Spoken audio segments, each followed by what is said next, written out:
নবী সাল্লাল্লাহু আলাইহি ওয়াসাল্লাম একটা হাদিসের মধ্যে বলেছেন যে তোমরা কি জানো কিয়ামতের মাঠে সবচেয়ে বড় মিসকিন কারা হবে?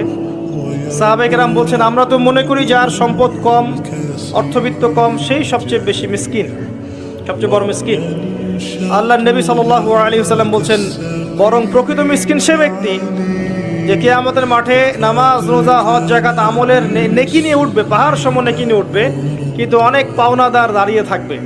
কারো হক নষ্ট করেছে, কারো গীবত করেছে, কাউকে অপবাদ দিয়েছে, কাউকে অত্যাচার করেছে, সবাই দাঁড়িয়ে থাকবে। এদের হক আদায় না করা পর্যন্ত সে পুলসিরাত পার হতে পারবে না। তখন কি করতে হবে? নিজের নেকি ওদেরকে দিতে হবে, কারণ তখন কোনো বেচা কেনার সুযোগ নাই, হক আদায়ের কোনো সুযোগ নাই। নিজের নেকি ওদেরকে দিয়ে শোধ করতে হবে। নেকি শেষ হয়ে গেলে কি হবে?